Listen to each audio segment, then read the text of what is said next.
তোমরা যারা গান গাও বা গান শেখো বা এমনিও শুনতে পারো যে মধু কোন আলো লাগলো চোখে, এই মধুটা কিন্তু বন্ধু। আর বধূ কোন এক গায়ের বধূ, এইখানে চন্দ্রবিন্দু নেই, বধ হয় দীর্ঘ, ভদ হয় দীর্ঘ হচ্ছে বধূ মানে বউ, কোন এক গায়ের বধূ। এইখানে চন্দ্রবিন্দু নিয়ে আমি আলাদা আলোচনা করব, তাহলেও এটা জেনে রেখো এই বধূতে বউ মানে যেটায় সেটায় চন্দ্রবিন্দু নেই, কিন্তু বধূ মধু কোন আলো লাগলো চোখে, এখানে হচ্ছে বন্ধু হিসেবে বয় চন্দ্রবিন্দু ধয় হস্যু।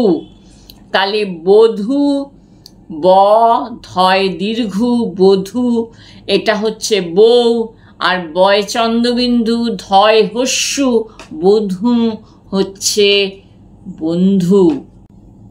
নমস্কার, আমি সময় আপডেটসের হাত ধরে আমি আমার বানান ঠাকুমার আসরে এসেছি। আমি আজকে যে শব্দগুলি বা যা বানান নিয়ে কথা বলবো তার আগে একটা গল্প বলবো। অন্ধকার রাস্তা, সেখানে কিম বলে একটা লোক আর অদ বলে একটা লোক চলেছে। হঠাৎ তাদের সঙ্গে দেখা হলো একটা ভূতের। ওরা তো ভীষণ ভয় পেয়ে গেছে ভূতকে দেখে। ওরা বলছে ওরে বাবা ওরে বাবা। তখন ভূত বলছে আমি কিচ্ছু করব না, কিন্তু তোমাদের নামের সঙ্গে আমাকে জুড়ে নিতে হবে। ভূত বানান তো ভয় দীর্ঘ, আর তো কিম ভূত বললো হ্যাঁ হ্যাঁ হ্যাঁ হ্যাঁ নেব। বললো তাহলে কিন্তু আমার দীর্ঘটাও রাখতে হবে। বলে হ্যাঁ, কয় হস্যি ময় ভয় হস্যু তকিম ভূত। অদ্ভুত বলল না, আমি কিছুতেই দীর্ঘ নেব না, আমি হস্যু নেব। তখন থেকে অদ্ভুতে হস্যু, ভূতে দীর্ঘ আর কিম্ভূতে দীর্ঘ। আচ্ছা, আমরা তো একটা গান শুনি প্রায়, তোমরা শোনো বা তোমরা স্কুলে পড়ো, বলো করো, নাচ করো। আমরা নূতন যৌবনেরই দূত, আমরা চঞ্চল, আমরা অদ্ভুত, আমরা নূতন যৌবনেরই দূত। এই নূতন বানানটা কিন্তু নয় দীর্ঘ, দন্ত নয় দীর্ঘ, ত দন্ত ন, দুটো ন আছে, কিন্তু প্রথমটা হচ্ছে দীর্ঘ, আরেকটা বানান নতুন, দন্তন্য তয় হস্যু দন্তন্য। তাহলে কি হলো, নূতন বানানে নূতন হচ্ছে দীর্ঘ আর নূতন হচ্ছে হস্যু।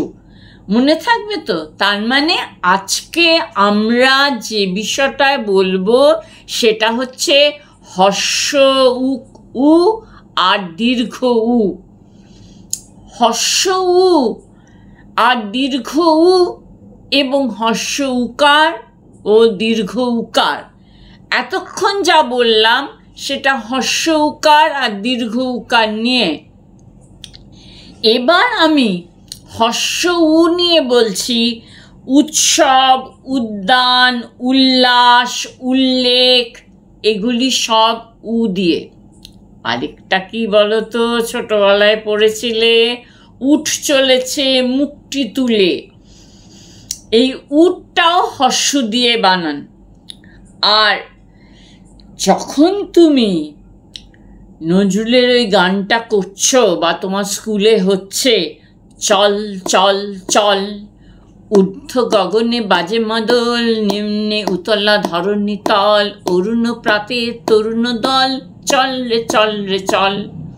এই যে ঊর্ধ্ব, এই ঊর্ধ্ব বানানটা হচ্ছে দীর্ঘ, দয় ধয় রেফ, উর্বর উষর উরু ভঙ্গ করেছিল দুর্যোধনের ভীমচন্দ্র, সেইটা। সুতরাং আমাদের এগুলি হচ্ছে হর্ষ উ আর দীর্ঘ উকার দিয়ে।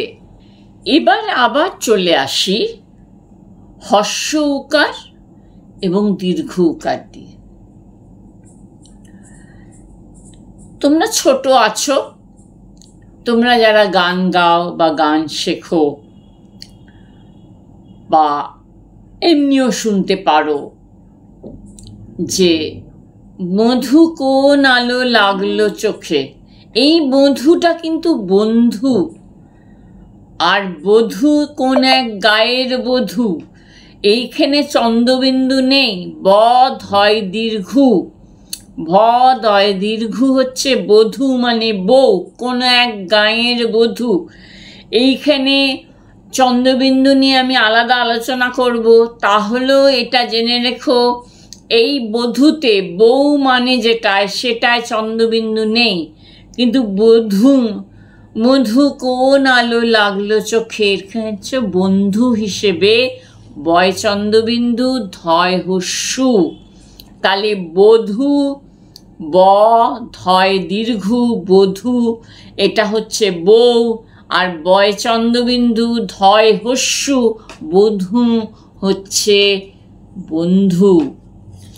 সব থেকে মজার ব্যাপারটা হচ্ছে আমরা যখন, আমাদের কি আসছে কদিন পরে, দুর্গাপুজো, তাই তো? এই দুর্গাপুজোতে আমাদের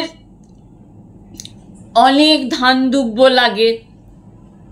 দুর্গা বানানটা অনেক জায়গায় তোমরা ভুল দেখবে, সেটাই দেখবে দয় দীর্ঘ দেখবে, কখনো না। আসল মনে রাখার উপায় দয় হস্য গয়রে আকার। কিন্তু মনে রাখবে কি করে? দেবী দুর্গা তো মার প্রতিনিধি হয়ে আসে, তিনি সবাইকে ভালোবাসেন, সেই জন্য সফটলি হবে দুর্গা। আর দুর্বা, সেটাকে আমাদের ঘাস থেকে তিনটে জিনিস আমার এরকম থাকবে, যে ঘাসগুলি সেগুলি টেনে ছিঁড়তে হয়, সেই জন্যে একটু জোরে উচ্চারণ করতে হয় দুর্বা। আমি এবার যেটা বলছিলাম যে আমাদের এই কদিন পরেই কিসের ছুটি হবে? পুজোর ছুটি। আমরা পুজো কথাটা বলি, কিন্তু আমরা যদি লিখি পুজো পয় দীর্ঘ জয় বর্গের জয় ওকার, তাহলে ভুল হয়ে যাবে। দুর্গাটা যেমন দয় হস্য গয় রেফ আকার, সেটা কখনো দীর্ঘ হবে না। কোনো বিজ্ঞাপনে দেখলে তোমরা কিন্তু বুঝতে পারবে ওটা ভুল দেওয়া আছে। তোমরা খাতায় দুর্গা বানানটা কখনো ভুল করবে না। সেরকম দুর্গা পূজা পয় দীর্ঘ জয় বর্গীয় জয় আকার, দুর্গা পূজা। কিন্তু আমরা সাধারণত কথোপকথনে বা তদ্ভব শব্দে পূজাটাকে পুজো বলি। পূজা দীর্ঘ বর্গীয় জয় আকার, আর পুজো পয় হস্য বর্গীয় জয় ওকার। সেরকমই সুতা সুতো। শুধুমাত্র জুতা জুতো দুটোই হস্যকার, জুতা এবং জুতো দুটোই কিন্তু হস্যকার। এবার দেখো আমাদের কতগুলি শব্দের মধ্যে আমাদের মনে রাখতেই হবে, যেমন নূপুর বানানটা, নয় দীর্ঘ পয় হস্য বয় শূন্য র। পূর্ণিমা বানানটা পয় দীর্ঘ মধ্য অন্ন নয় রেফ আকার হস্যি ময়াকার, পূর্ণিমা। প্রথমে দীর্ঘ তারপরে হস্য। সেরকমই আরেকটা বানান আছে, প্রথমে হস্য পরে দীর্ঘ, সেটা হচ্ছে মুহূর্ত।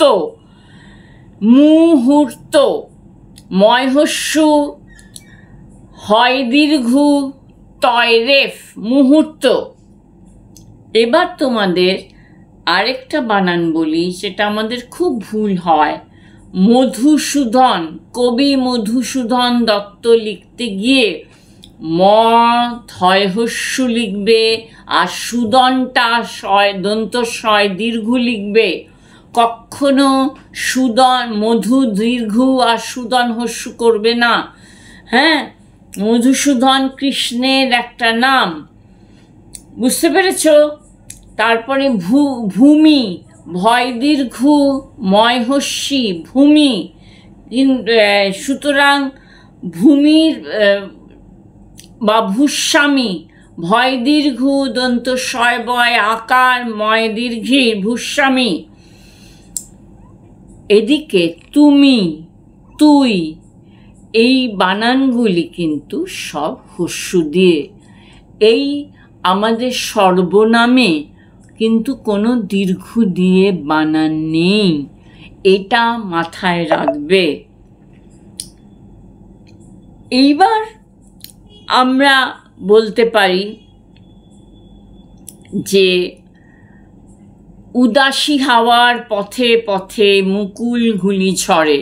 এই মুকুলের সব কটা হস্য, গুলিও হস্য। এখন আমরা যদি একটা জিনিস বলি যে গান গাই, গানের একটা সুর, সেটা দন্ত শয় হস্য বয়শূন্য র। আরেকটা সুর তালিবশ শয় দীর্ঘ বয়শূন্য র, এটার মানে বীর। আর তালিবশ দন্তস্বয় দীর্ঘ হবে না সুরে, যেটা আমাদের সঙ্গীতের ধ্বনি। কৌতূহল, কৌতূহল তোমরা লেখো তয় দীর্ঘ, কিন্তু যেই কৌতুক লিখবে, কৌতুক হচ্ছে মজার কৌতুক, তখনই ওটা হস্য হয়ে যাবে। এই পর্যন্তই আজকে আমার থাকলো। তোমরা ভালো করে শুনবে, তোমাদের কোনটা অসুবিধে সেটা জানার জন্যে আমাকে জানাবে বা সময় আপডেটসকে জানাবে, তাহলেই আমি জেনে যাব। আজকের মতো আমি আসি, তোমরা সবাই ভালো থেকো।